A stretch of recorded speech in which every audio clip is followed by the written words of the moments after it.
Bienvenidos al canal de Vida Silvestre y Medio Ambiente de San Luis Potosí.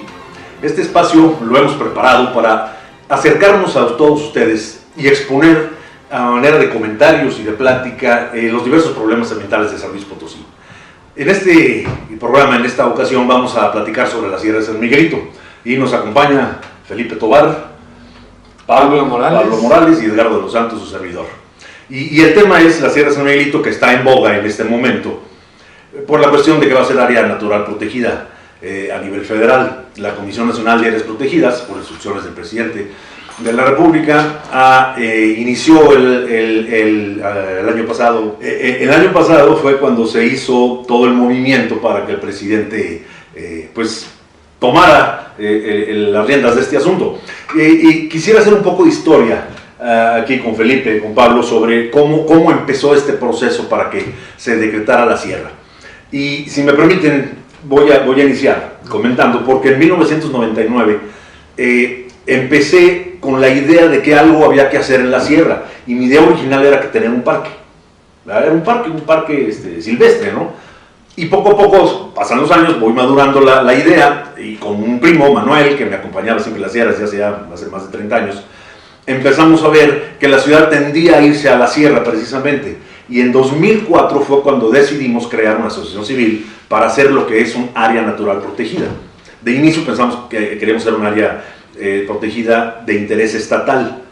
Creímos que por ser del Estado iba a tener interés y lo iban a hacer rápido. Hasta el 2009, que teníamos listo el estudio técnico justificativo, trabajamos con todos los ejidos, se lograron las actas de asamblea, todo estaba muy bien.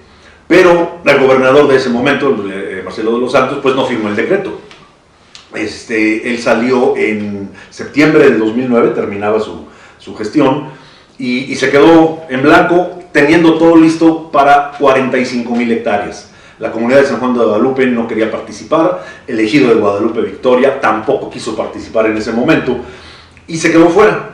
De tal manera que entrando el siguiente gobernador, pues volvimos a la carga con Toranzo. Pero tuvimos una situación de que éramos bloqueados completamente.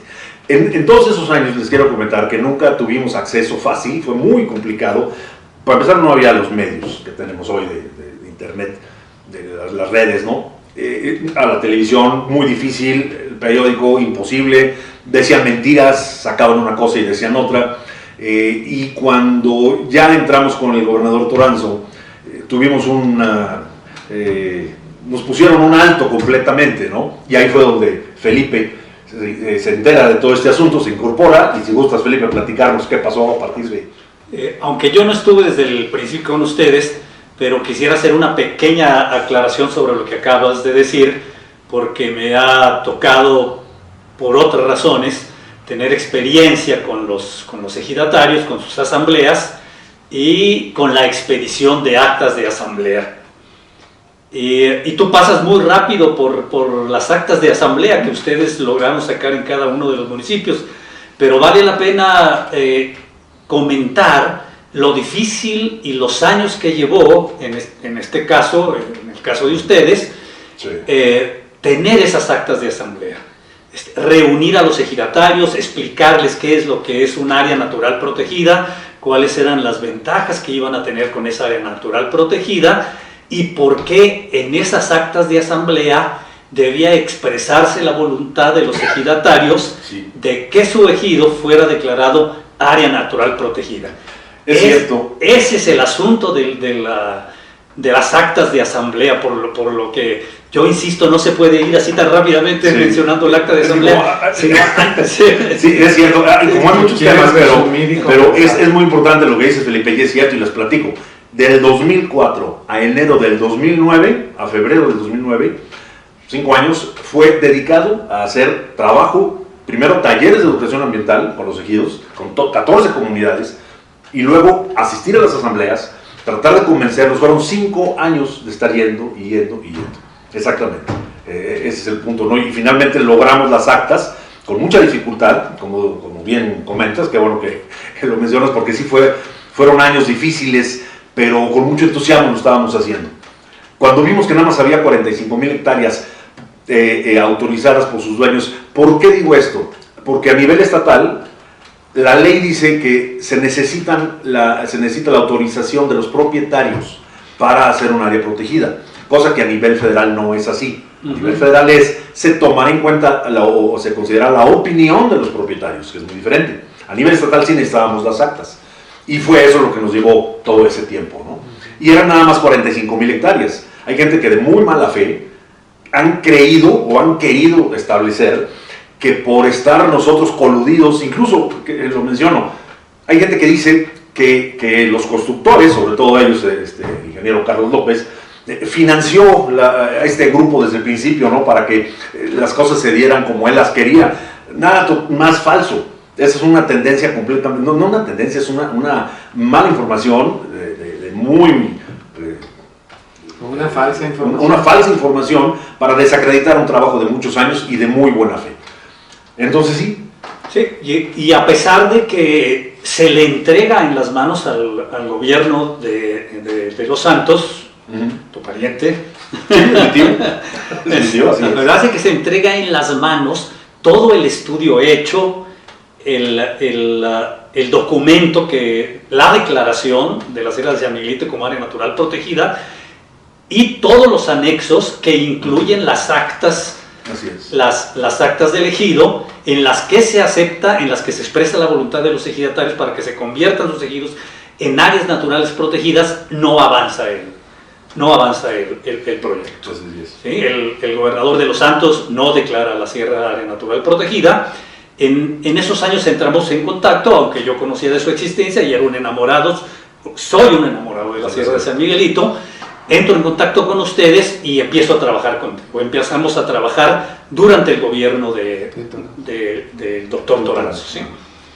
Y muy al principio, cuando se empieza a mencionar el asunto de la Sierra de San Miguelito, prácticamente en el inicio del sexenio del doctor Toranzo, dice que ya ha declarado a la Sierra de San Miguelito área natural protegida e inclusive lo anuncia en un espectacular que estaba ahí, si mal no recuerdo, en el Parque Tangamaca.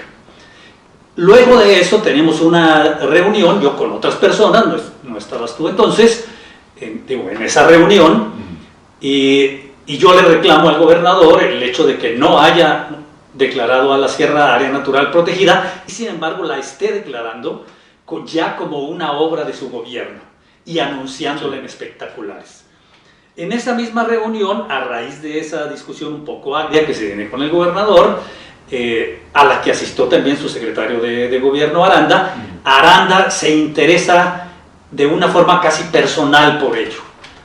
Y entonces empieza a abrirnos las puertas, empezamos a conversar con él, se empiezan a revisar los documentos que se le habían presentado en su momento a De Los Santos, y una de las grandes dudas que surge son las actas de asamblea de los diferentes ejidos, la legitimidad que podían tener o no podían tener, a pesar de nuestra insistencia de que eran perfectamente legítimas y válidas para el proyecto. Y entonces se invita a esas reuniones con el secretario Aranda a la Procuraduría Agraria para que dé fe de si los documentos son válidos para el proyecto. Y la Procuraduría Agraria en San Luis Potosí decide que ellos no pueden dar una última palabra, sino que todas las actas de asamblea deben ser enviadas a la Ciudad de México y revisadas allá en las oficinas de la Procuraduría en esa ciudad, en las oficinas centrales. Finalmente, después de mucho tiempo y de mucho trabajo y de insistencia con la Procuraduría en San Luis, regresan esas actas de asamblea, se dan como válidas, no solamente en San Luis Potosí, ahora también en México, y entonces continuamos con el proyecto. Seguimos teniendo reuniones de toda clase, pero al final el doctor Toranzo tampoco tiene el valor de declarar a la Sierra de San Miguelito área natural protegida. Así es. Presiones económicas, presiones políticas, la impiden tener, si así puede llamárselo, el arrojo, la gallardía de declarar a la sierra área natural protegida. Y luego entramos en el sexenio en el que prácticamente ni siquiera se nos abren las puertas, ni siquiera tenemos mayor oportunidad de negociar con ellos, Bueno, te comento, sí tuvimos acceso a través de la Secretaría de Ecología, Ivette Salazar, donde se nos cerró la parte fue completamente con el secretario de Ecología anterior, que gracias a tus gestiones allá con el gobernador y eso pudimos asistir a varias reuniones con Aranda. Cuando entra Carreras, que ahorita ya va de salida, el secretario de gobierno actual, Alejandro Leal, como que tampoco quiere hacer nada. Y también dice, no, esas actas tampoco son válidas, ¿verdad? No. Entonces, les decimos, sí, ya le enseñamos toda la documentación a la secretaria actual de Ecología, Ivette Salazar. Ella nos dice que sí quiere ella promover este proyecto, pero pues ahora sí que, ¿qué hacemos? ¿Verdad? Y entonces se decide que le indican que hagan otra vez un estudio técnico. Se lo dan al IPC, ¿verdad? Que haga el estudio y todo eso. Bueno, se hace, tenemos reuniones, lo revisamos, decimos, ok, adelante, está bien. Pero viene el problema con las actas famosas, que el secretario de gobierno dice, no, esas no son válidas, vuélvanlas a hacer. Y para evitarnos el problema de que otra vez vayan a México y todo eso, y viendo que había una cerrazón de parte del gobierno del Estado, ¿verdad? El gobernador Carreras debería haber dicho sí, adelante, pero no. Entonces, pues yo sugiero, en unas reuniones, estábamos varias personas ahí en Segam, creo que estuviste en esa, no me acuerdo, sí, ¿verdad? Que les digo, vámonos de ejido por ejido. Si no quieren todo el macizo de un trancazo, ejido que dé su autorización, que era una autorización que ya estaba dada, era nada más decirles nuevamente, oigan, ahora sí se va a hacer. ¿Aceptaron? Órale, y se hace el decreto. Pero ya están avaladas las actas. Pues sí, pero el gobierno estatal no quiere responder a ello. ¿Sí? Cierran los ojos y dicen no. Y entonces, por eso es de que únicamente se logran 12,600, que todo el mundo dice que es ridículo, pero ese es el asunto. Un día nos avisan, oye, estos son los únicos que quieren ahorita, ¿verdad? ¿Qué les parece a ustedes? Le dije, por lo que haya, vamos a empezar. Y se les sugirió, pónganle que es una primera etapa. Y de hecho así viene en el documento, en el decreto, dice, en una primera etapa. Bien aclarado. Bien aclarado. ¿Qué es lo que ahorita llegamos a esas 12,600? El detalle es que sí vimos que iban a ser las únicas, aunque dijera primera etapa, al menos en este sexenio. Y fue cuando empezamos a ir a México, a CONAM nuevamente, porque un detalle importante, en el 2010, antes de que tuvieras tu contacto a fines del 2009, principios de 2010 o por ahí, cuando vimos que con el gobierno del doctor Toranzo no íbamos a avanzar tampoco, fuimos a México y ahí nos mandan a Saltillo, que es la regional de la Comisión de Áreas Protegidas, a decirles, señores, esto está así, ayúdenos porque en San Luis nomás no podemos avanzar. Entonces nos dicen, bueno, pues déjenme ver qué podemos hacer, y pues tampoco hace nada. En ese momento, ¿no? Desgraciadamente CONAM en ese momento no tenía, pues igual que hoy, estaba mucho mejor que hoy en recursos, pero no lo hizo. Y entonces dijimos, bueno, pues ni modo, ¿no? Si en federal no puede, ni estatal tampoco, pues a picar piedra, que fue cuando empezamos a darle nuevamente. Y con este asunto de que ya no íbamos a avanzar de las 12,600 hectáreas, volvemos a ir a México. Fuimos en 2 ocasiones antes de que el presidente viniera a San Luis. Y les expusimos cuál era la problemática y dijeron, vamos a ver cómo podemos dar. Antes de que viniera, pero para decir o proponer que era área natural protegida, que ese fue su sí, antes de que el gobernador le pidiera ayuda, estuvimos 2 veces en México para decirle a la Comisión Nacional de Áreas Protegidas, échenos la mano con este asunto. Cuando ellos revisan, dicen, oigan, es que es un proceso que ya inició el gobierno del Estado.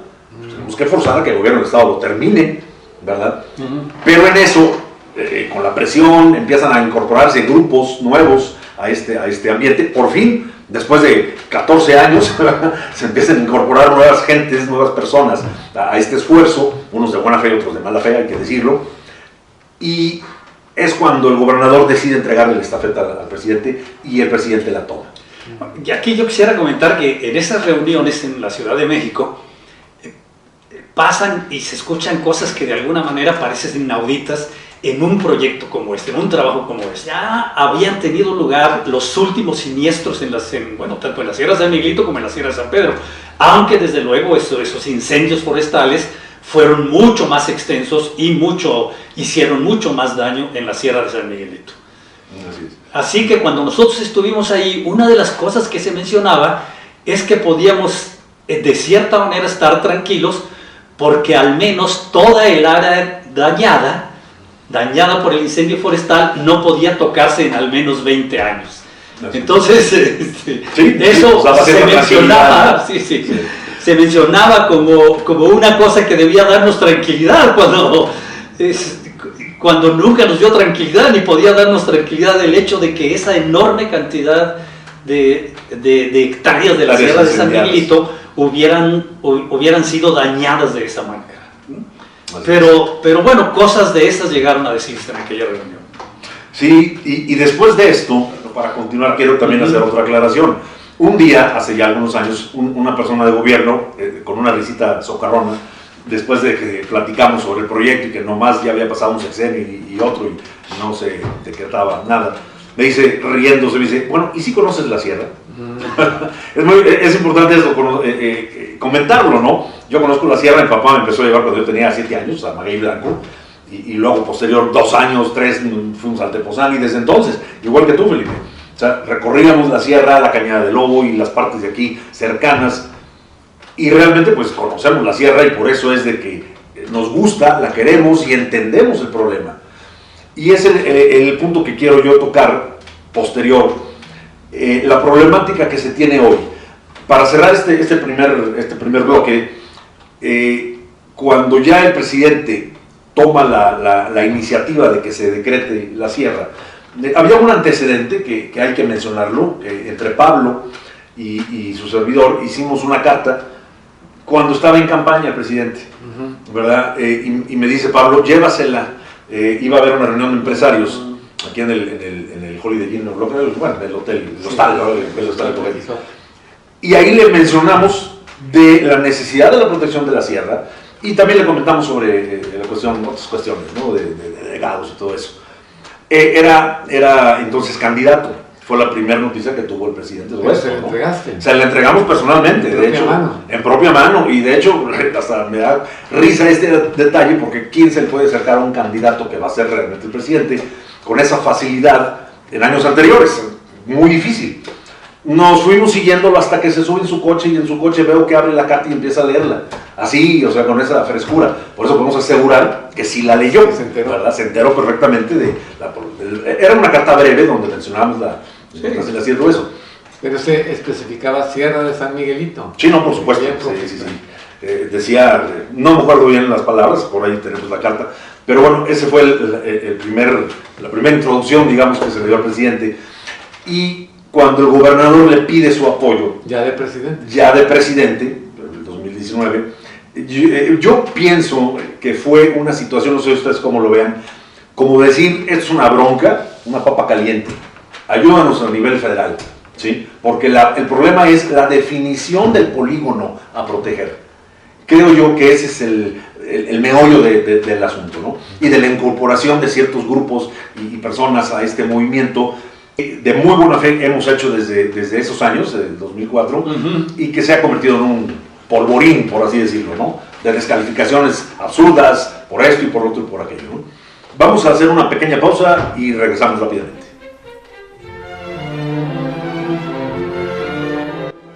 Bien, ya estamos de regreso aquí en este programa de Vida Silvestre y Medio Ambiente de San Luis Potosí con el tema de la Sierra de San Miguelito. Y pues bien, esta segunda parte, yo les propongo que lo comentemos sobre la problemática que existe en la definición del polígono. Ambientalmente, es lógico saber que un bosque trae humedad, trae lluvia, genera lluvia, produce oxígeno, captura dióxido de carbono. O sea, ambientalmente yo creo que no hay una razón por la cual pudiéramos decir no tiene sentido conservar la sierra. No tiene sentido. O sea, creo que ambientalmente, incluso a nivel mundial, lógicamente, las montañas a nivel mundial son hoy consideradas como algo esencial para poder conservar cierta parte de sustentabilidad, o no cierta parte, cierta sustentabilidad de los desarrollos tecnológicos que se tienen hoy en día y para tratar de detener el cambio climático, etcétera, ¿no? Entonces, en el 2004 precisamente, la Comisión Nacional Forestal, CONAFOR, hizo un listado de las 60 montañas más importantes del país y una de ellas fue la Sierra de San Miguelito. Fue uno de los primeros pasos que dio gobierno, pero no con una intención mera de hacer un área protegida, sino más bien decir, esto es importante conservar, ¿verdad? Y se hizo un estudio, de hecho, que que por ahí lo tuvo la Conafor hasta que ya lo pudieron publicar, referente a ello. Y se basaron en el polígono que nosotros estamos trabajando, ¿verdad? Entonces, desde entonces se sabe ya a nivel federal la importancia que tiene la Sierra de San Miguelito. Entonces creo yo que el problema es más bien el polígono por los intereses que hay, porque la ciudad ha crecido muchísimo en los últimos 20 años, en los últimos 10 años, no se diga, y la zona industrial, que ya sabíamos que estaba mal ubicada, pero que estaba hacia el oriente, se fue hacia el sur por el Valle de San Francisco, ¿verdad? Entonces, sobre esa problemática quisiera yo comentar este bloquecito, y no sé si quisieras comentar algo de entrada, Felipe.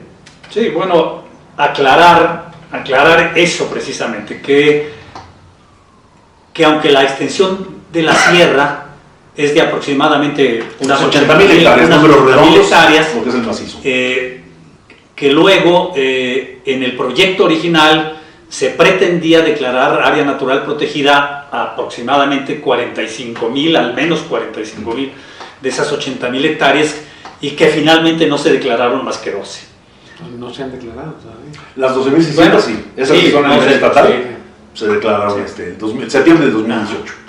Pero que a pesar de esa enorme extensión de la Sierra de San Miguelito, los lugares más conflictivos son las faldas de la sierra, sobre todo del lado del Valle de Tangamanga, del lado de la ciudad de San Luis Potosí y del lado del Valle de San Francisco. O sea, toda esa parte de las faldas de la sierra que está pegada a la zona industrial y, repito, a la ciudad de San Luis Potosí. Y de esas dos, la más conflictiva es, desde luego, la parte pegada a la ciudad de San Luis Potosí.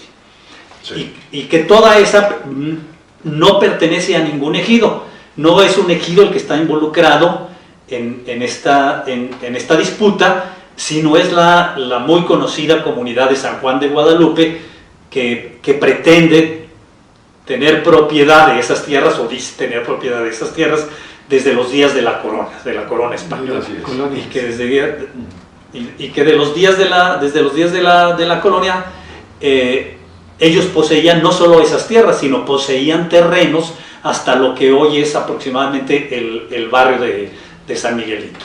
Y a través de los años, y a través de muchos años, la ciudad ha ido ganando terreno y despojando a los comuneros de San Juan de Guadalupe de todas esas tierras que hoy pertenecen a la ciudad de San Luis Potosí. Así es.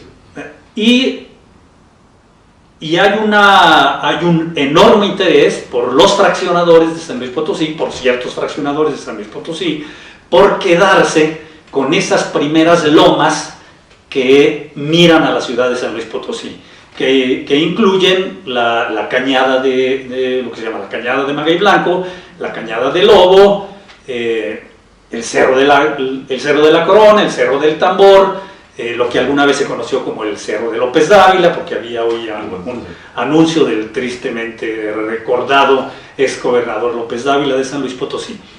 Y ese es realmente la parte más álgida en la discusión de hasta dónde puede llegar el área natural protegida y por qué debe llegar hasta ahí.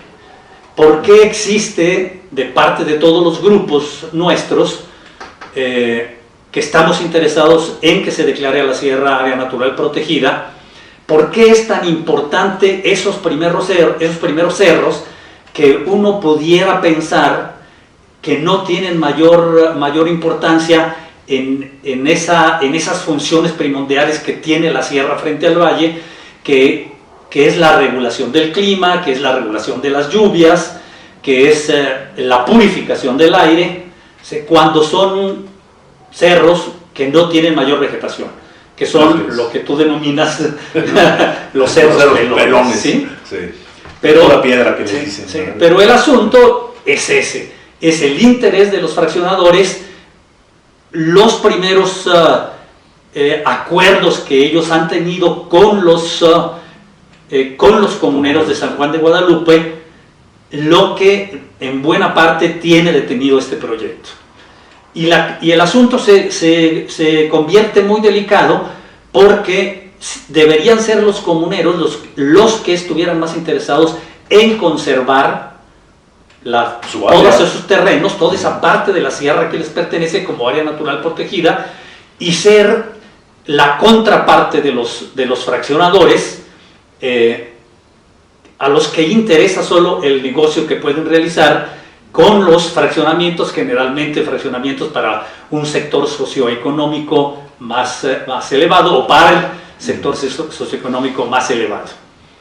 Y sin embargo, buena parte de esos comuneros han entrado ya en una asociación con los fraccionadores de San Luis Potosí para, valga la redundancia, fraccionar esa primera parte de la Sierra de San Miguelito. Sí, fíjate que aquí ese es el detalle álgido, que de hecho hemos discutido en varias ocasiones, porque evidentemente lo que uno quisiera, de hecho el primer plano que tracé, porque no existía el Google Earth, lo tracé sobre el plano que teníamos, abarcaba toda la sierra, ¿verdad? El Cerro de la Corona, el Cerro de la Pepsi que le llamaban porque ahí tenía el letrero, no es ningún comercial, pero así le llamábamos al cerro. Y tuve que recorrer con los compañeros del grupo Sierra de San Miguelito, y fuimos recorriendo porque vimos el problema que había para lograr a nivel estatal una declaratoria o una autorización por parte de los dueños.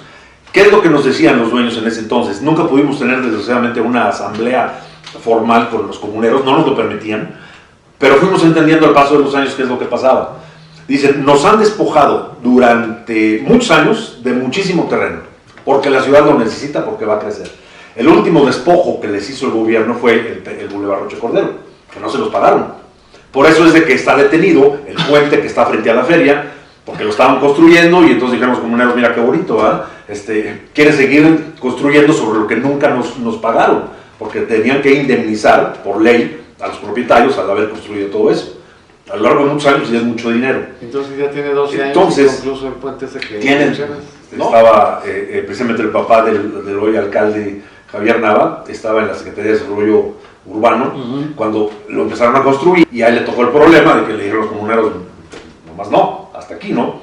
Ahora, ¿qué es lo que entiendo? ¿Qué es lo que discutimos? Ellos se han sentido despojados durante décadas por el gobierno.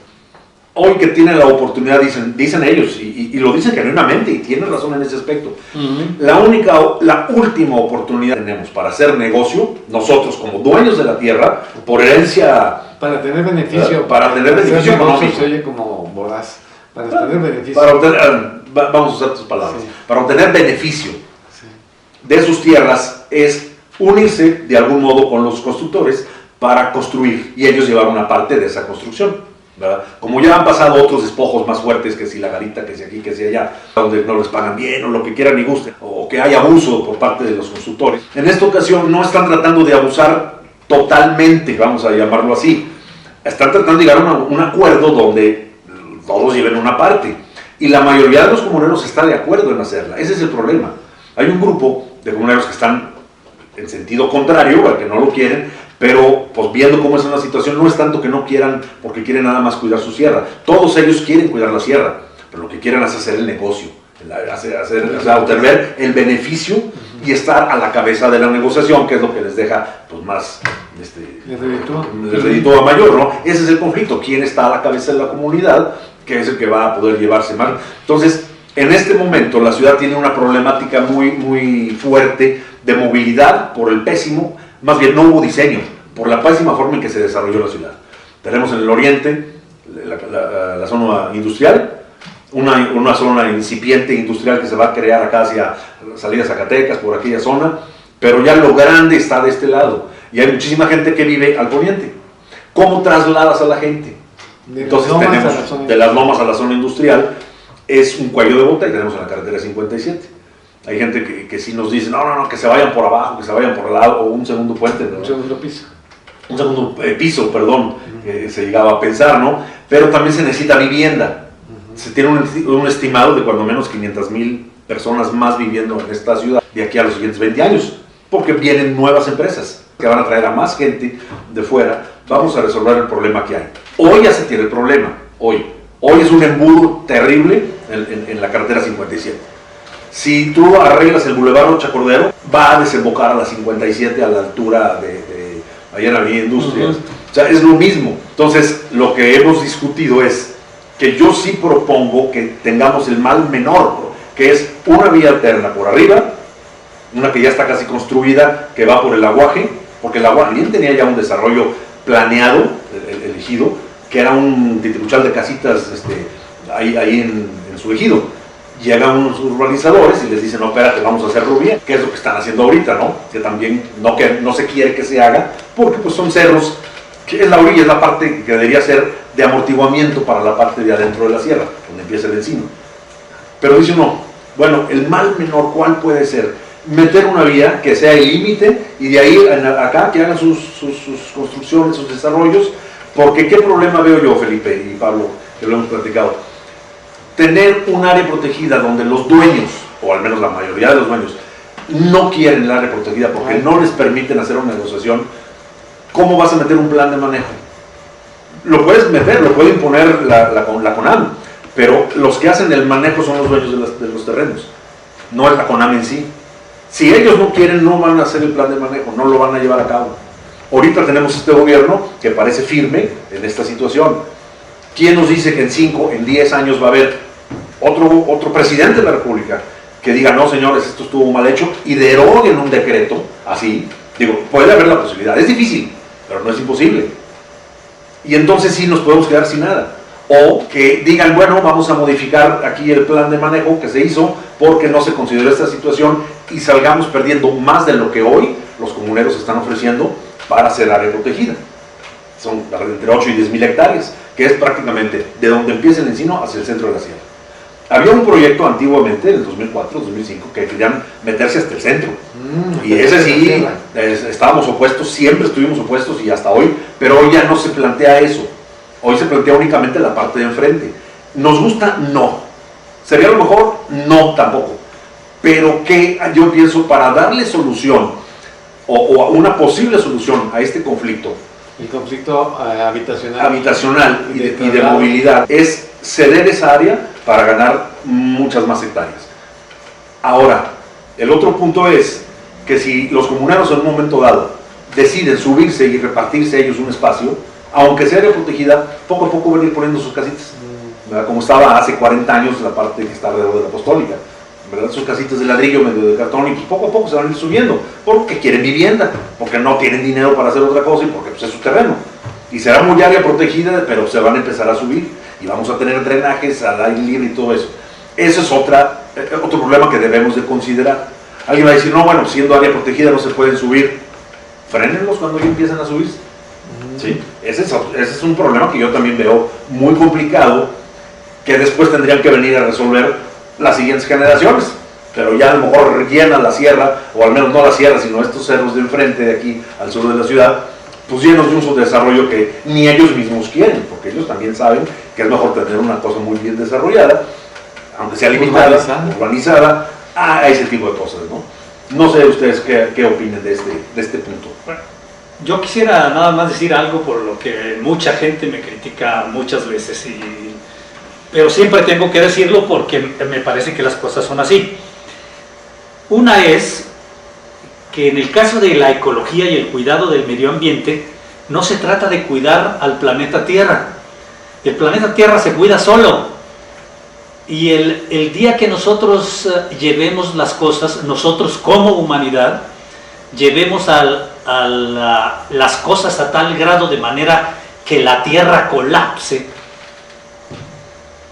la Tierra se desquitará con nosotros, el planeta se desquitará con nosotros.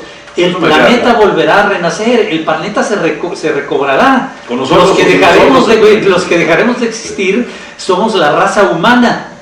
Esos somos los que dejamos de existir. Y cuando uno habla de ecología y de cuidado del medio ambiente, está hablando del cuidado de sí mismo, está hablando del cuidado del ser humano, está hablando del cuidado que uno debe tener para conservar la tierra con todos sus recursos que finalmente le heredará a sus hijos. Lo que estamos haciendo es cuidar una tierra para que nuestros hijos puedan vivir tan bien como hemos vivido nosotros, que puedan gozar, en este caso, de su pedazo de creación, de la misma manera que gozamos nosotros, y puedan obtener razonablemente recursos de manera que estos puedan heredarse a las próximas generaciones, a nuestros nietos, a nuestros bisnietos, y así sucesivamente.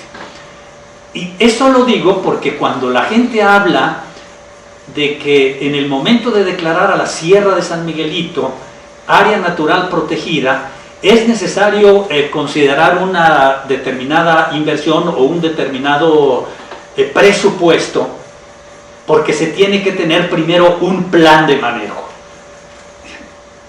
Y ahí es, y cuando yo escucho esa palabra plan de manejo, es cuando yo me remito a mis primeras palabras y digo siempre que las áreas naturales protegidas pueden existir y quizá existen mejor sin planes de manejo. La tierra, la naturaleza, los bosques, los arroyos, ellos saben perfectamente cómo deben de manejarse. Claro. No es el hombre el que tiene que decirle a la naturaleza cómo se maneje, ¿sí? Sino es el hombre el que tiene que aprender de la naturaleza cómo se manejan las cosas. Por eso es área natural protegida, pero protegida sí, de quién, de nosotros. Claro, exactamente. Vamos a una pequeña pausa y continuamos en un breve momento.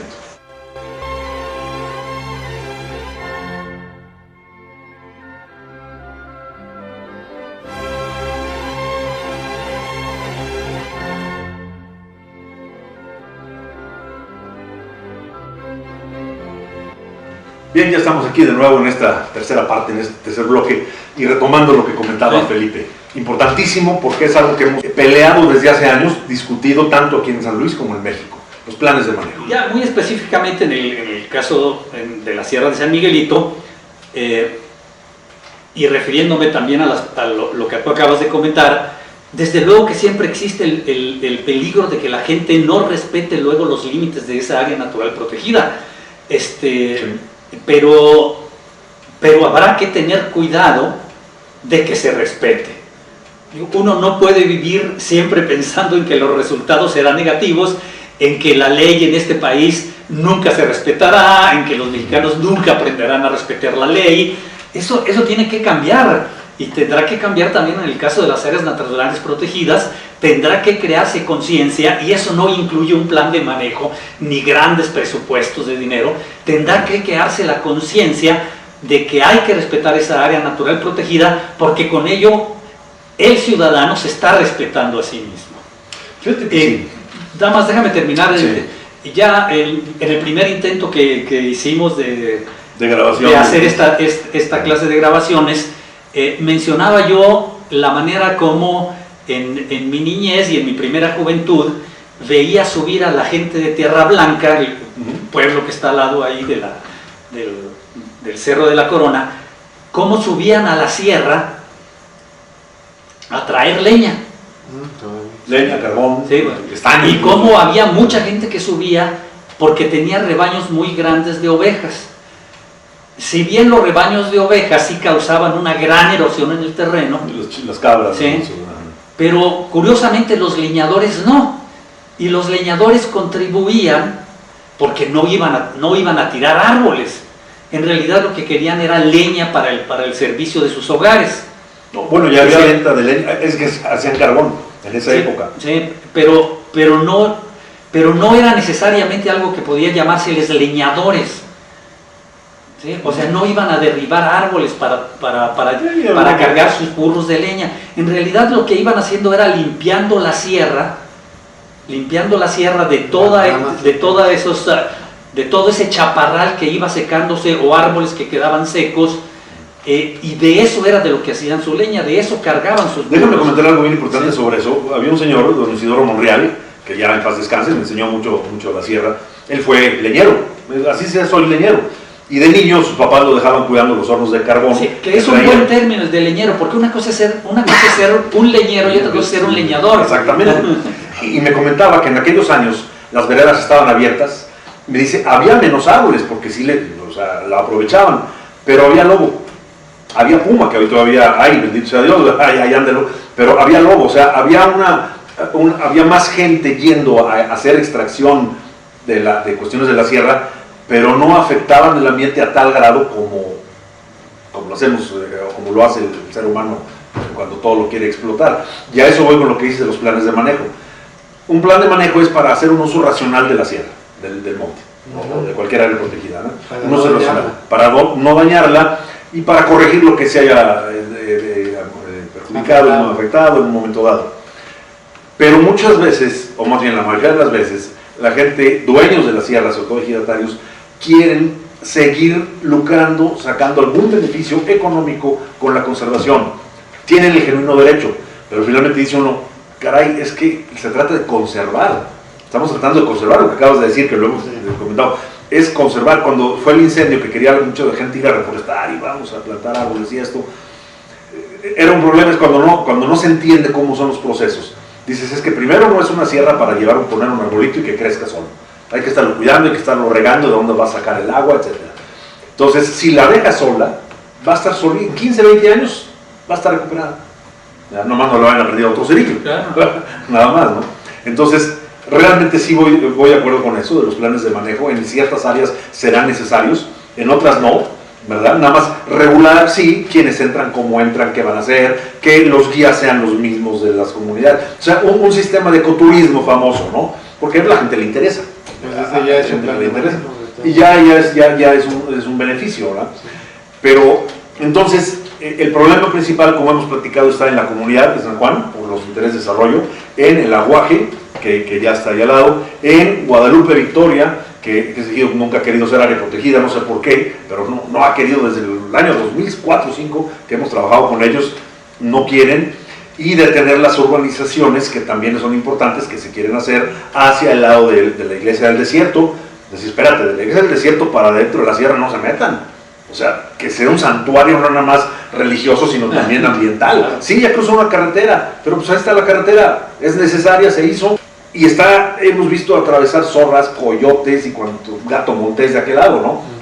Si se protege de aquel lado, se puede proteger de este lado. Y hay otro punto que también es importante mencionar, por ejemplo, que Ciudad Maderas, que está allá en el lado de Rodrigo, se pegó muchísimo a la sierra, prácticamente está en la entradita de uno de los cañones de la sierra, y nadie dijo nada, nadie supo nada. Allá ahorita hay una defensa de ese ejido, de un grupo de ejidatarios, porque pues no quisieron ellos tampoco firmar, y están molestos porque dicen que cómo es posible que la ley diga que si la mayoría acepta, se hace.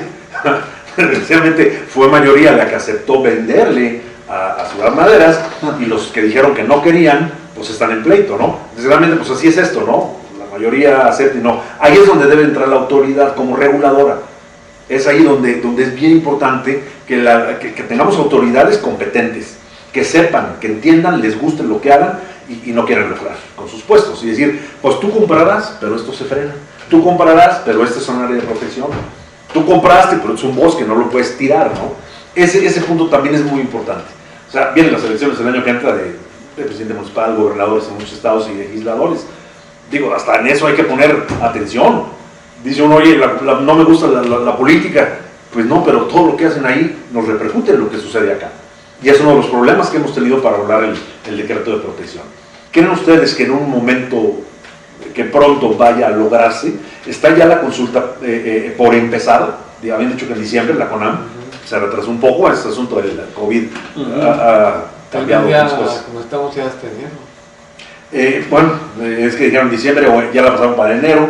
Está por iniciar la famosa consulta. Ahí nos van a definir, nos van a decir qué polígono fue el que definió la UNAM en sus estudios, hasta dónde llegarían, y ahorita están en sesiones con los diversos ejidos para exponerles el tema, ¿no?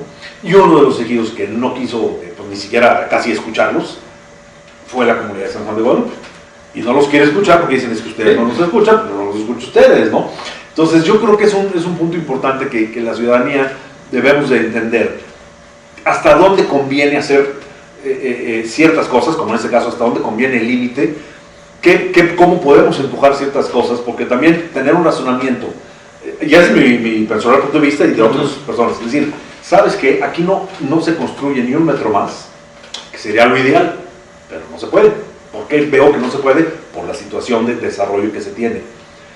Alguien me ha dicho, pues que le hagan como puedan, pero no se construye. No, espérame, o sea, ¿cómo que le hagan como puedan? ¿Quiénes? ¿Los que trabajan en zona industrial? ¿Los gobernantes? ¿Los consultores? ¿O quién le va a hacer como pueda? ¿Los comuneros? No se puede. Es precisamente lo que creo que tenemos que ayudar a resolver ayudar a resolverla. Se considera a los dueños, se considera el flujo de movimiento dentro de la ciudad, la forma en la que está construida, y esperando que a partir de este momento, pues ya las cosas nuevas se vayan haciendo más ordenadamente. No sé, eso es lo que yo propongo, ¿no? De hecho, hasta me gustaría que este programa fuera parte de este esfuerzo de ayudar a definir esta situación y que la ciudadanía comprenda por qué en un momento dado las posiciones pueden parecer encontradas. De ninguna manera estamos vendidos, como dicen muchos, ¿verdad? De que fuimos financiados desde el principio por los constructores, sino que más bien entendemos cómo está la situación y tratamos de resolverla de la mejor manera para todos. Ambientalmente esto no debió haber sido así. Además, ambientalmente podríamos decir, ni siquiera podríamos estar usando estas cámaras, ni estas redes, ni el coche en el que nos vamos a ir ahorita, ¿no? Porque aquí todo contamina. Pero ya estamos en esto. Vamos a tratar de hacerlo de la mejor manera. No sé, ¿tú qué piensas, Pablo? Pues yo pienso que debe hacerse un común consenso en que todos queden como favorecidos, que cedan un poco, porque la ciudad ya está y se va a desarrollar más. Es un atractivo económico, se van a poner más empresas, va a venir más gente. Tiene que resolverse eso. Si ahorita son cuellos de botella o son tránsitos muy lentos que contaminan y contaminan por el uso de los automóviles, debe llevarse a un acuerdo en que haya fluidez, comunicación, pero con límites, que no se pase, que sea bien definido todo eso.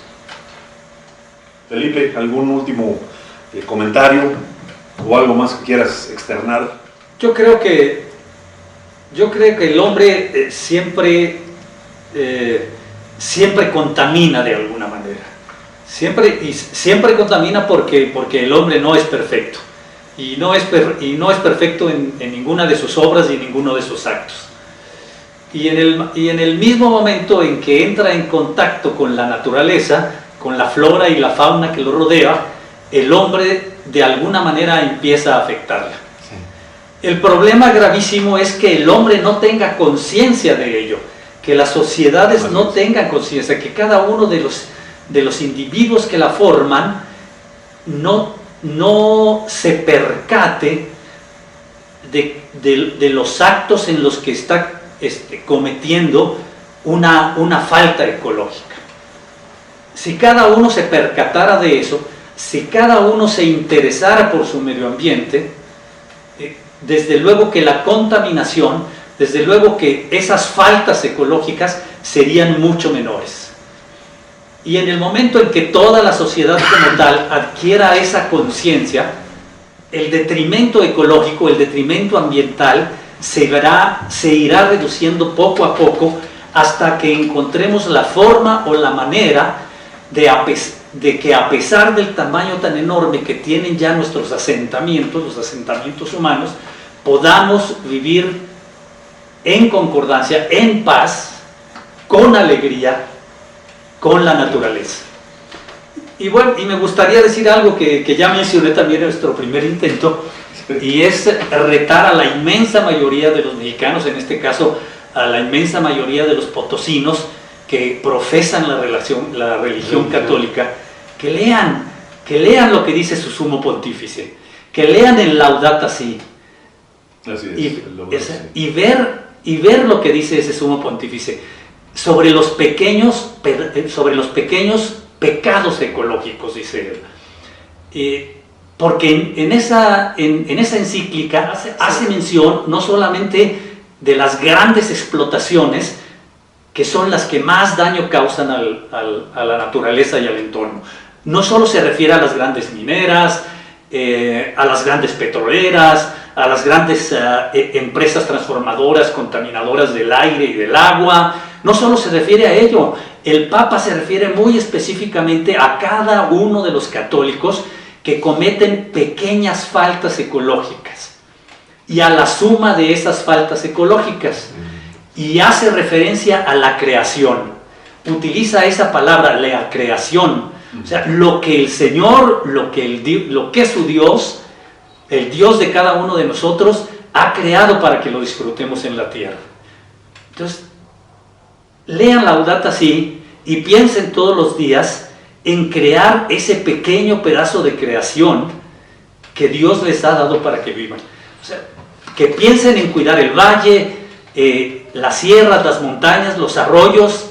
Piensen cada día que ese es el pedazo de creación que Dios les ha dado. Muy bien, Felipe. Y quiero comentar también este punto muy breve sobre Laudato Si. Para los que no son católicos, o incluso a los que nunca lo han leído. No, y deja de eso, los que tienen cierta aversión enorme por la Iglesia Católica, hay personas que de plano no son pederastas, ¿no? Etcétera. No, que lo lean ese encíclica de Laudato Si, no como la hechura de un sumo pontífice de la Iglesia Católica, sino que léanlo como una persona que tiene un profundo conocimiento del ser humano y de la naturaleza. Quítenle todo lo que pudiera ser religioso, y la profundidad es, en cierto modo, lo que estamos comentando. La naturaleza merece ser respetada, existe antes que nosotros, por muchos cientos de miles de millones de años, y con nosotros va a sobrevivir. Sí, nosotros va a sobrevivir, también, ¿verdad? Entonces, las Sierras San Miguelito es un pequeño granito de este enorme mundo que tenemos, y es el que tenemos aquí al sur y poniente de nuestra ciudad, que debemos de conservar, pero siempre con la mira de que el ser humano es el que le da en cierto modo medida a las cosas, porque así está siendo hoy mismo, ¿no? Si queremos que todo debe ser conservada, hay que hacerlo. Sí, la naturaleza no es nuestra, nosotros somos de la naturaleza. Entonces hay que cuidar el planeta, que es el que nos da sustento y protege, no nosotros explotarlo y pues aprovecharnos nada más económicamente de él. Hay que disfrutar de la naturaleza, pero no porque Dios no la haya dado para que la disfrutemos. No es para nosotros la creación es para Él. Entonces, pues Él sabe lo que hace. Pues les agradezco mucho la atención, Felipe, Pablo. Muchas gracias. Muy interesante, y en un próximo programa aquí estaremos con ustedes. Gracias.